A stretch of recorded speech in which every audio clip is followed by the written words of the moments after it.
சோதனைகள் மனிதனை சொர்க்கத்திற்கு கூட்டிச் செல்லும்.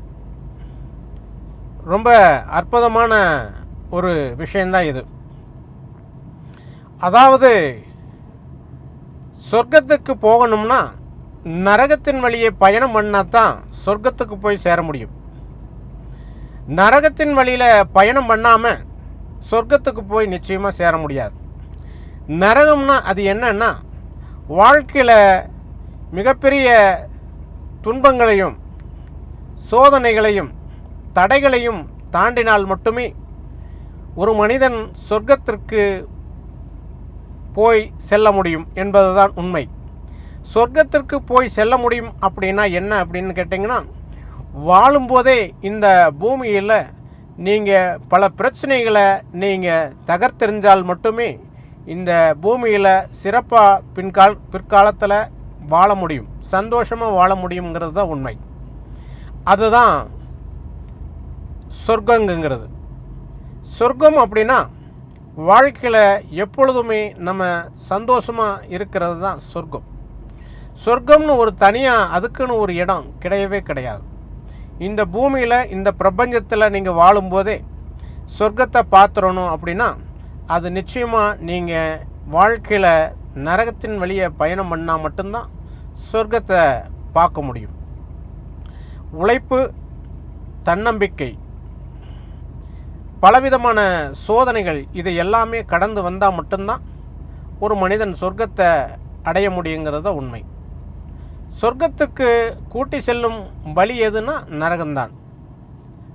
அதை முதல்ல உங்களுடைய மனசுக்குள்ளே நல்ல பதிய வச்சுக்கணும். நரகம்னா என்னம்னா பலவிதமான அனுபவங்கள் தான் நரகம்னு சொல்கிறோம். அதுக்காக நரகம்னா தனியாக அது ஒரு நரகம்ங்கிறது ஒன்று கிடையாது ஆக்சுவலாக. அதே நேரத்தில் நரகம்னா உங்களுடைய பலவிதமான அனுபவங்கள் தான் நரகம்னு சொல்கிறோம். அந்த பலவிதமான அனுபவங்களையும் பலவிதமான இடையூறுகளையும் நீங்கள் தாண்டி வந்தால் மட்டுமே சொர்க்கத்தை போய் அடைய முடியும். அதுதான் உண்மை. வாழ்க்கைங்கிறது பலவிதமான அனுபவங்களை நீங்கள் தெரிஞ்சுக்கிட்டால் மட்டுமே அதன் வழியே நீங்கள் சொர்க்கத்துக்கு போக முடியும். அப்படி சொர்க்கத்துக்கு போனால் மற்றவர்களுக்கும் நீங்கள் உதாரணமாக வாழ முடியும். அதை வைத்து மற்றவர்களை வழிநடத்தி செல்ல முடியும் என்பதுதான் உண்மை. சொர்க்கம் என்பது எப்பொழுதும் நீங்கள் மகிழ்ச்சியாக இருக்க வேண்டும். உங்களுடைய உள்ளத்தில் உருவாகும் சொற்களை எப்பொழுதும் சிறப்பான சொற்களாக உருவாக்க வேண்டும். அப்படி இருந்தால் மட்டுமே நீங்கள் சொர்க்கத்தை அடைய முடியும் என்பதுதான் உண்மை.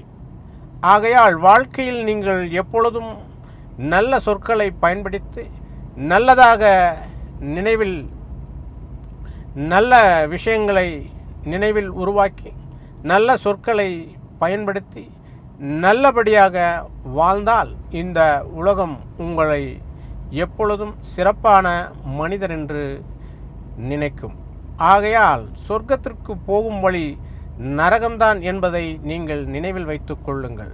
நரகம் என்றால் இந்த பூமியில் பலவிதமான அனுபவங்களை கற்றுக்கொள்வதுதான் நரகம்.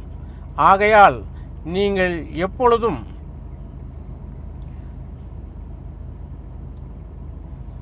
உங்களை ஒவ்வொரு நாளும் சோதனையிட்டு கொள்ளுங்கள். அப்பொழுதுதான் நீங்கள் சொர்க்கத்திற்கு ஈஸியாக எளிமையாக நீங்கள் போய் அடைய முடியும் என்பதுதான் உண்மை. நன்றி.